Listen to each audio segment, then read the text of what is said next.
Voices from Oxford is talking today to somebody who first came to the University of Oxford and here at Balliol College in the University of Oxford nearly 50 years ago. And he is Tim Weiskel, and I'm going to ask you, Tim, to say a little bit about what you're now doing, because you've had a very interesting life in many different parts of the world. Sure. Well, I've been teaching, basically, ever since I went through the mill here, as it were. That is, I went through 2 different degrees here, and had the privilege of several different fellowships. So they were sequentially arranged, and I did a degree in social anthropology to begin with, and that was an examination degree. So there was no question about extensions or whatever. You went to schools and you wrote 5 days. And that was in 1969-70, when I first came up in 69. And I completed that and then started a DPhil in modern history. So a different field, but overlapping. But since it was on a French colonial topic, there wasn't a lot to be offered in the British Empire Commonwealth, the degree courses that were here.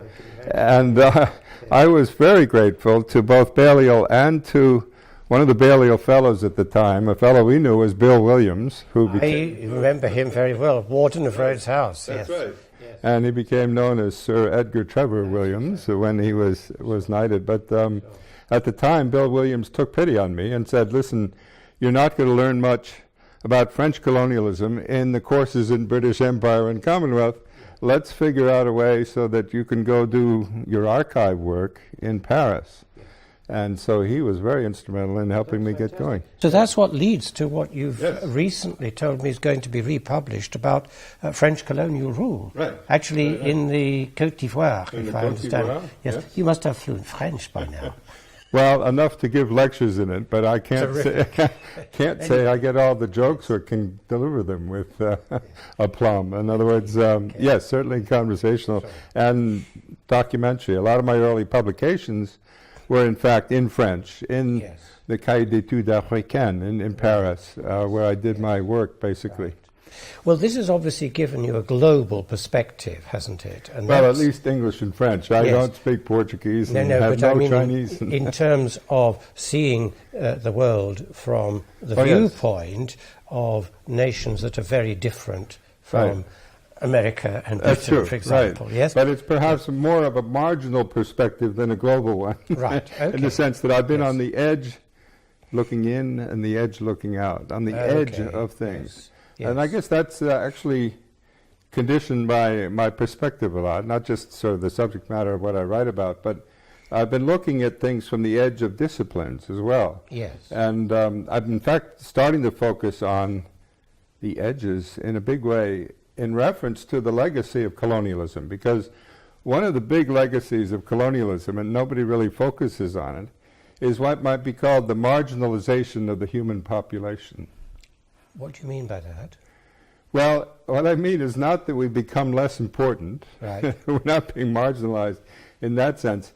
But on every continent, in every culture, in every language, humans are moving from the center of continents to the margins of continents. And now to the... We are now the marginalized species. I see what you mean by marginalized. Yes. But that leads to what I think you're very concerned about now, which is the sustainability of what we're doing. Wow, yeah, that's crucial. And that's one of the biggest legacies of colonialism. And again, it's not French colonialism, British colonialism, Portuguese or Dutch, whatever. They all started off, basically, since 1492, as maritime empires. Yes. Right? Yes. So like the attraction was there in the coastal cities. Yeah, exactly. In fact, coastal cities get organized around maritime trade. So whether it's New York or it's Dakar or it's Abidjan or Lagos or whatever, and in fact, in particular in Africa, every single capital city is arranged initially as part of the entrepot of the slave trade. So one of the biggest legacies of the slave trade is the marginalization from the continent, the movement toward the coast, the margins.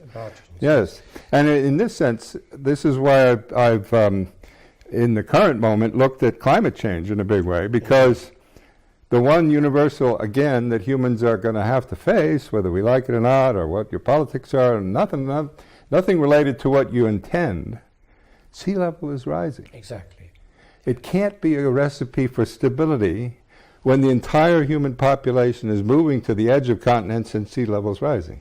So do we know, I mean, of the is it about 9 billion, 30? I never remember now the total population. Well, we're about 7.5 now, and where they project to about 9 or 10 billion. Right. But so it may be cut short a lot before that. Well, now this is going to be a big question, which we're going to deal with in this talk. But what fraction of the population actually lives on the coasts now? Do we know that? Yes, it's above 60, and it's going towards about 65 to 70% by the year 2050. They expect that the trends will continue until then.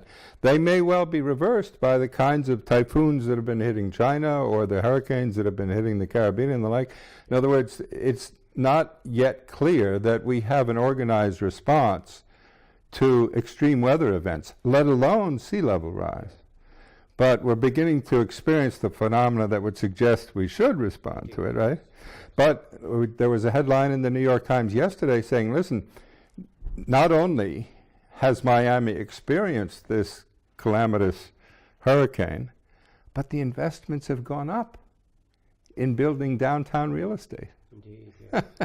So the financial incentive for turning over real estate in vulnerable places is high. Same is happening in Lagos. Lagos is already at sea level and disappearing fast, but people are pouring money into high-rise buildings in Lagos.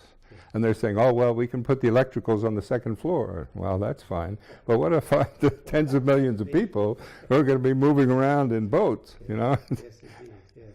Anyway, that's part of the focus that I've had on macro questions about colonialism. In other words, I'm interested not just in the micro question of which country did what to which ethnic group, or which particular general did what, which I traced in detail in the French archives.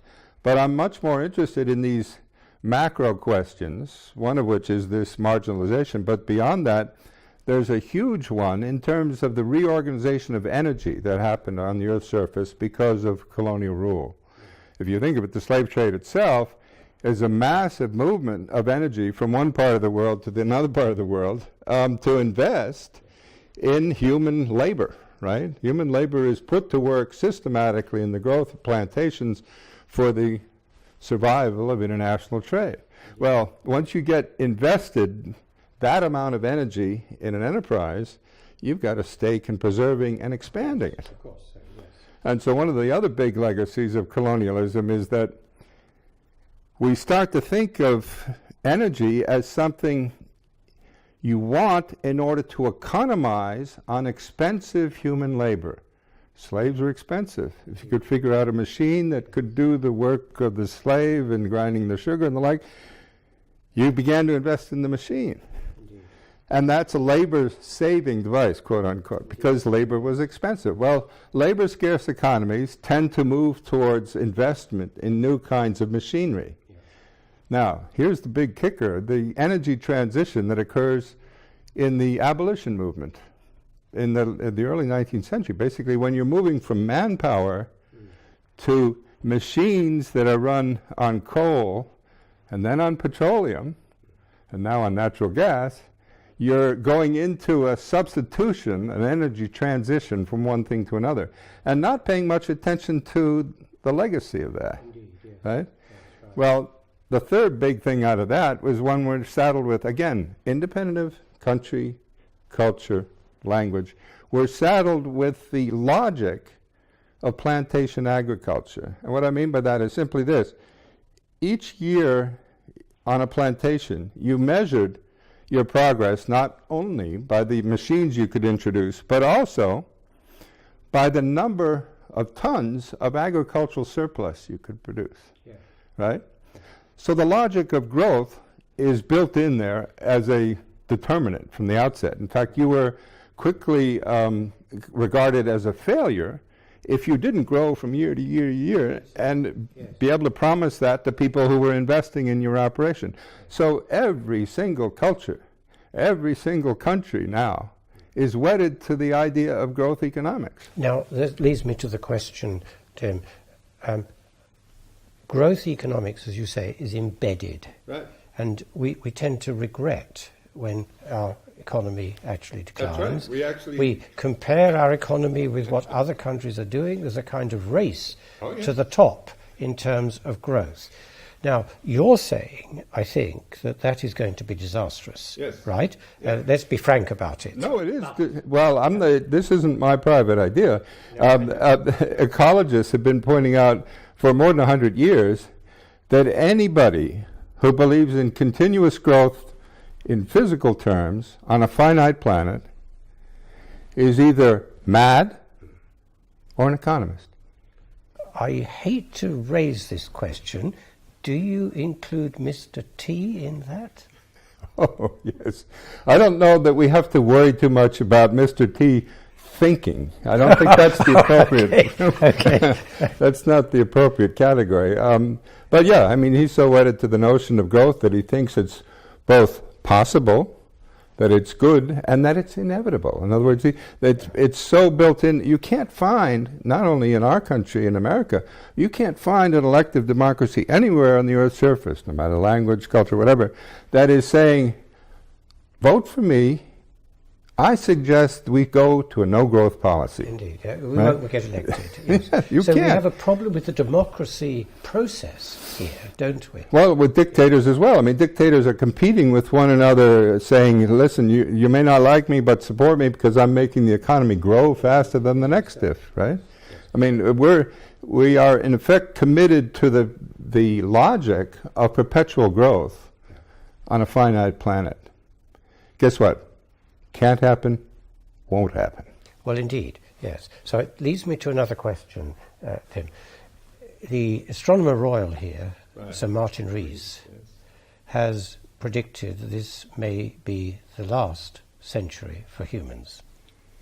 Is it as serious as that? Oh, it's worse. I mean, especially because of Mr. T, as you suggest, that is, we are now being held hostage by two madmen.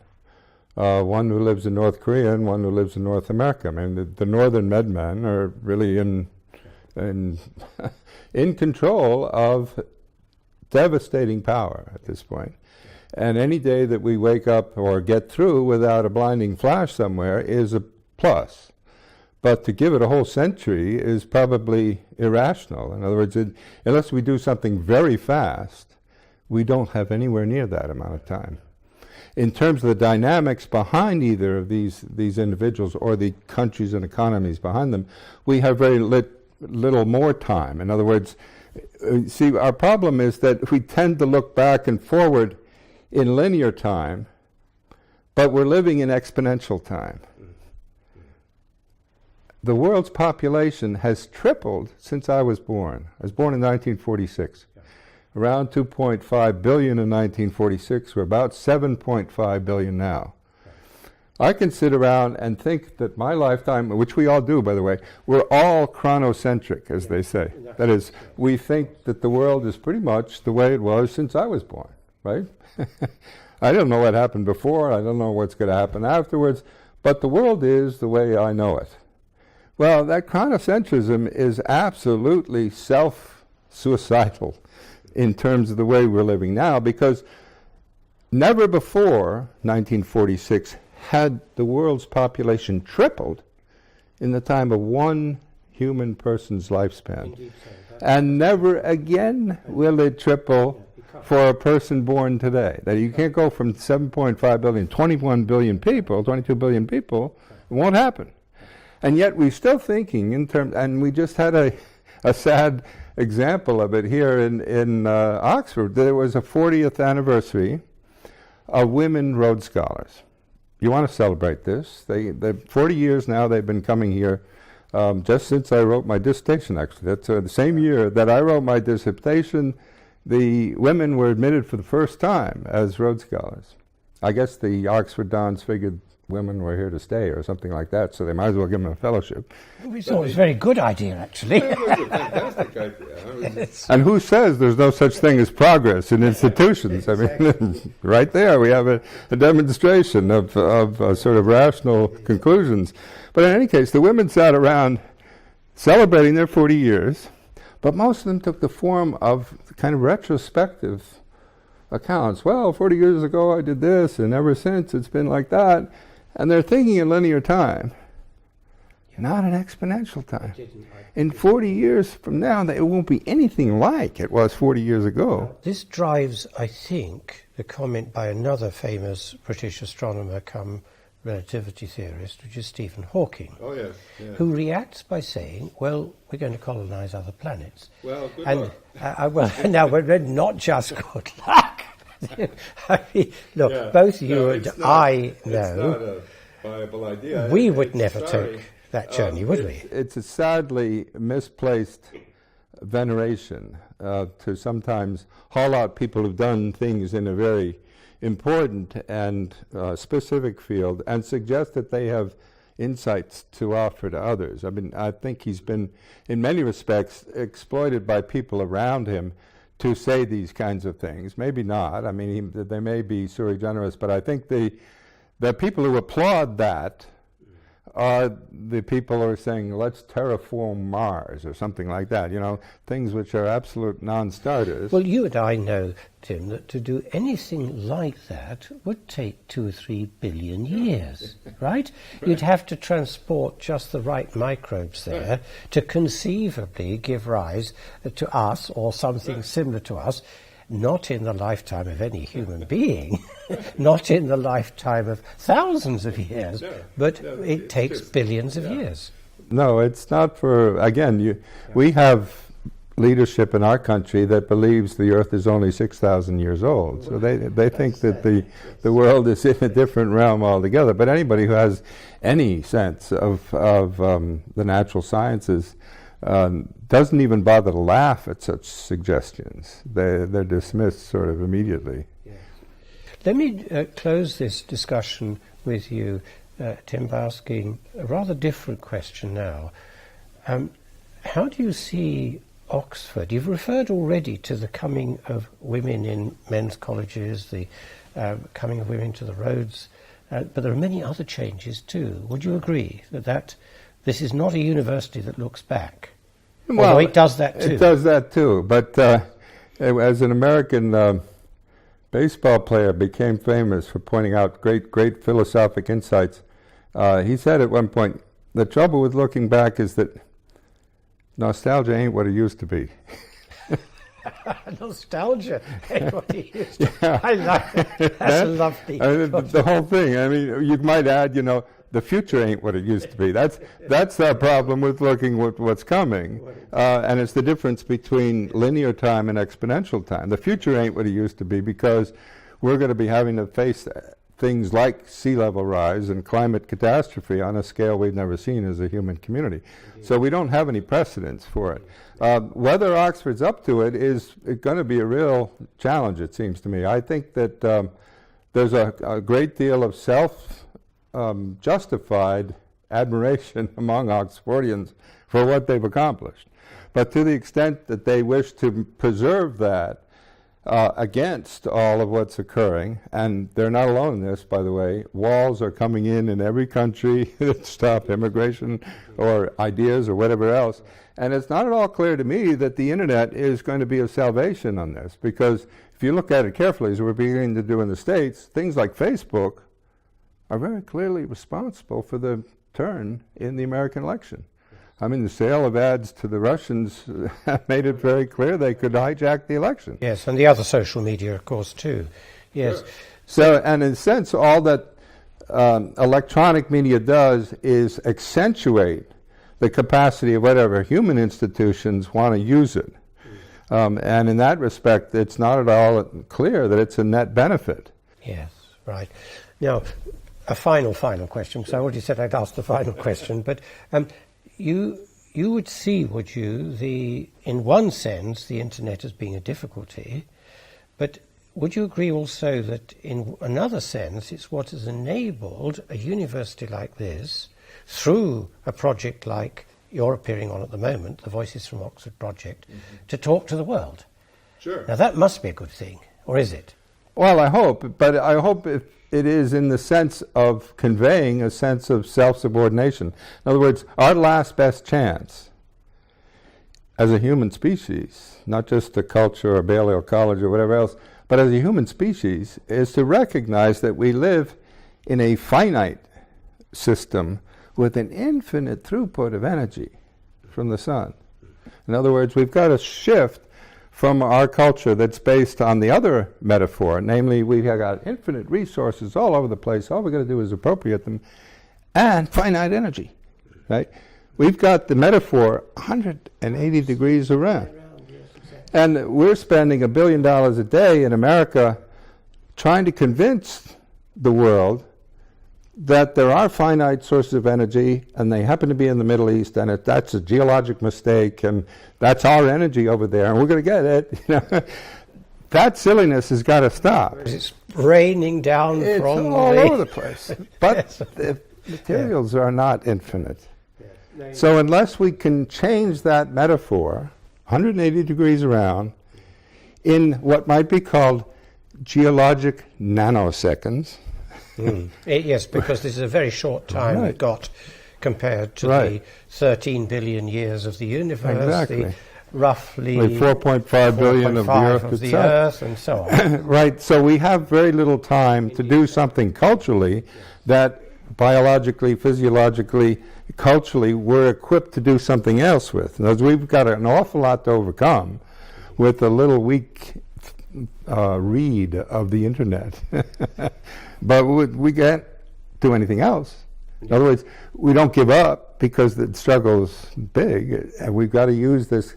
And what would be great is if we could get Google to invent a system to give simultaneous translation while you're saying something, it could be translated into a script that could be, we're still bound up in the problem of Babel, the Tower of Babel gave us all this Babel, and we're confined in cultural cones here that are increasingly competing with one another and, threatening to blow each other away, which they have the capacity to do now, so.